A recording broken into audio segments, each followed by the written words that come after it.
Hello बच्चों, कैसे हैं आप सभी। आशा करती हूँ कि आप सभी बहुत अच्छे होंगे और आप सभी ने जो पिछला अध्याय उसे अच्छे से पढ़ लिया होगा। तो चलिए अब हम चलते हैं हमारे 9वें अध्याय पर, जिसका नाम है सूर्य नमस्कार। सूर्य नमस्कार हमारे प्राचीन गुरुकुलों का एक नित्य नैमित्तिक कर्म रहा है। आज योग और आसन के महत्व को बढ़ते हुए देखकर इसकी महत्ता और भी ज्यादा बढ़ गई है। सूर्य नमस्कार में 12 क्रियाएं होती है।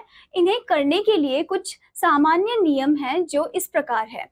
तो यहाँ पर बता रखा है कि जो सूर्य नमस्कार है वो हम प्राचीन काल से करते चले आ रहे हैं। ठीक है, तो ये जो सूर्य नमस्कार है इससे क्या होता है, हमारी बॉडी जो है वो काफी ज्यादा स्ट्रांग रहती है, फिजिकली भी और मेंटली भी। और ये हमें काफी ज्यादा एनर्जी प्रोवाइड करता है, क्योंकि सूरज यानी कि जो सन है वो हमें क्या करता है, वो एनर्जी प्रोवाइड करता है, हीट प्रोवाइड करता है हमारी बॉडी को।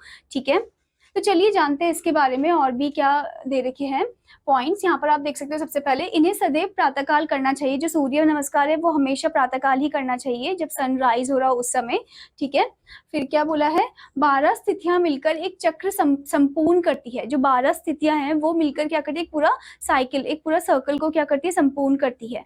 ठीक है, फिर आगे क्या बताया है, आसन के एक चक्र को दोहराना चाहिए। आसन का जो एक चक्र है उसे दोहराना चाहिए फिर से।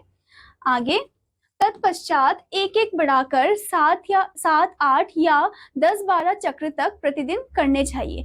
हमें 7, 8 या फिर 10-12 जो है वो चक्र पूरे करने चाहिए। ठीक है, जैसे एक दिन आपने कम से कम 2 या 3 कर लिए, फिर अगले दिन उसे थोड़ा और बढ़ा सकते हो आप।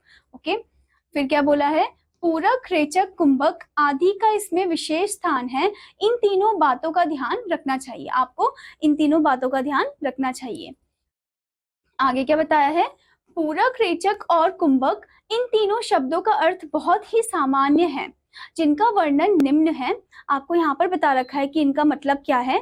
जैसे कि सबसे पहले आपको दे रखा है पूरक, श्वास अंदर लेने की क्रिया।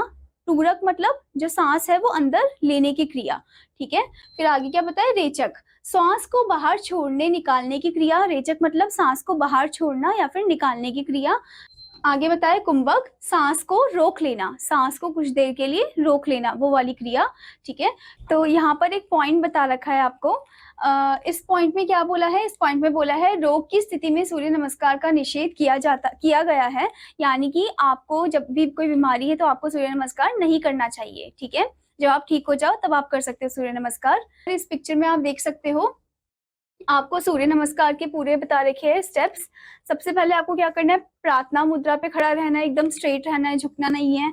ठीक है, उसके बाद क्या करना है, अपने दोनों हाथों को ऐसे करके आप ऊपर की तरफ ले जाओगे, फिर आप ऐसे स्ट्रेच करोगे। ठीक है, उसके बाद इसे हम क्या बोलेंगे, हस्त उत्तनासना। ओके, फिर क्या है, फिर आपको झुकना है। आप जब झुकोगे तो आपका घुटने में सर मिलना चाहिए। ठीक है, इसे हम क्या बोलेंगे, हस्त पदासना। फिर आगे क्या है, आपको एक पैर आगे रखना है। जैसे आपने फॉर एग्जांपल आपने लेफ्ट पैर को आगे रख दिया, राइट पैर को आपने पीछे रखा।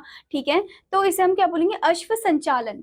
ठीक है, फिर आगे आपको पहाड़ जैसा हो जाना है, इसे हम बोलेंगे चतुरंग दंडासन।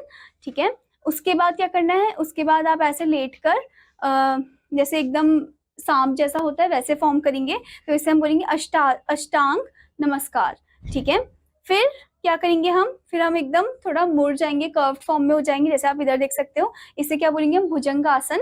फिर उसके बाद फिर से आप पर्वत जैसे हो जाओगे, इसे हम पर्वत आसन बोलेंगे।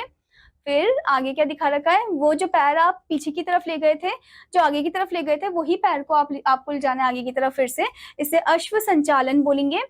फिर से आपको ऐसे झुकना है। ठीक है, इसे हम हस्त पदासन बोलेंगे। फिर उसके बाद आप आगे की तरफ झुकोगे हाथों से, इसे हस्त उत्तानासन बोलेंगे। और उसके बाद फिर से आप प्रार्थना मुद्रा पे आ जाओगे। ठीक है, तो ये जो सूर्य नमस्कार है इसको आपको कम से कम 1 to 5 ऐसे धीरे धीरे करके इंक्रीज करना चाहिए इसकी साइकिल को। ठीक है, आशा करती हूँ बच्चों कि आपको यह अध्याय अच्छे समझ में आया होगा और आप भी सुबह सुबह उठकर सूर्य नमस्कार कीजिएगा। ओके, अब मैं आपको मिलूंगी अगले अध्याय में, तब तक के लिए धन्यवाद बच्चों।